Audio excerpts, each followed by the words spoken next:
Thank you Kay. guys. Kay Soleil. I don't see that when you do it. Kay says, I'm an ex-SJW, like Carrie. Y'all helped set me free back in March. Thanks for the wake up. Seriously, y'all pretty much slapped me upside my face with truth. I hope it was Aw, a loving, gentle caress rather than a slap, but welcome. Kay, let me just say welcome and thank you for sending a message and letting me know. There's so many of us leaving social justice. I meet more of us all the time, and that's one of the reasons I do have hope about people waking up, even when they're deeply entrenched in it, like I was. And one of the things I was saying recently is I'm in this SJW group, or I was in my hometown, and I finally said something, and I haven't said anything in there because I've just been kind of watching how the belief system is encroaching in my town and then the city council and stuff. And but they had a big shaming last week, a big mobbing of one of the group It's members, called the and struggle session. a struggle session. And you guys who've been following along with this, you've seen this now countless times, like in the knitting world and stuff. But it was a typical SJW pile on. They all piled on this guy in the group. And what was interesting was that he's a white guy and he's speaking their language. I have white privilege. I have this. They piled on him because he used the phrase young lady to refer to someone because he's an old guy, and they got upset. And he said, Oh, I don't yeah, you're understand. telling me this. She is a young lady and I'm an old man.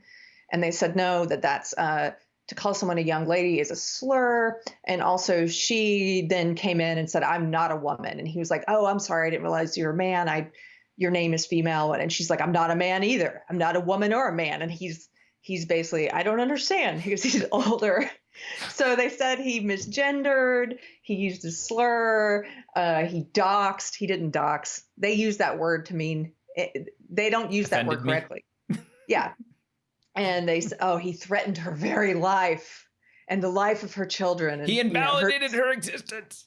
Zer children, right? So anyway, there was this very public witch hunt of this guy, and they ultimately threw him out of the group while he was busy thanking them for the education they were giving him. And so finally I said, I think it's time just to out myself and say what I think about social justice and stuff. And because I think there might be some people in this group who are starting to question it. Yep. And so I did my little speech in there. I just posted, you might have one of these groups in your town. They're called Courageous Conversations. It's a whole program. It's a whole social justice program. You can get certified as a Courageous Conversations counselor. It's a whole social justice DIE, diversity, inclusivity, and equity swamp. And so anyway, I said something in there about, Courageous Conversations is not about courage or conversations, and went on to talk about, why I left social justice ideology and what I believed it was for 2 decades versus what I know it to be now. And I promise this is coming back to your comment, Kay. But one of the things I said to them was my opinion on and position on racism and sexism has not changed. Obviously, I oppose those things. In fact, that's why I so vehemently oppose my old belief system, because it took my good intent, it took my opposition to racism and sexism, and it used that to turn me into a mouthpiece for those very things, to push those very things, thinking I was working to end them. And I did have some people contact me from the group. I said, if you want to talk more, fine, drop me a line. And I had people, you said I was being the Pied Piper of the group. I called you the Pied Piper. Yeah, there were people starting to question it. And they're not at the place I'm at in terms of questioning it. I'm sure there are certain tenets of it that they still believe in that I don't.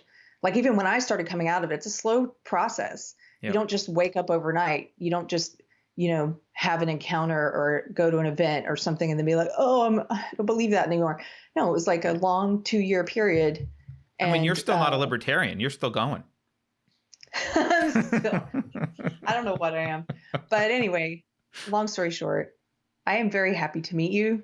I think there are a lot of people with very good intent who get sucked into social justice because they believe what they're told it's about, and they really do want to have a meaningful life and do something to end bigotry. And unfortunately, they've been manipulated by this ideology into pushing those very things. So anyway, thank you. Nice to meet you, Kay.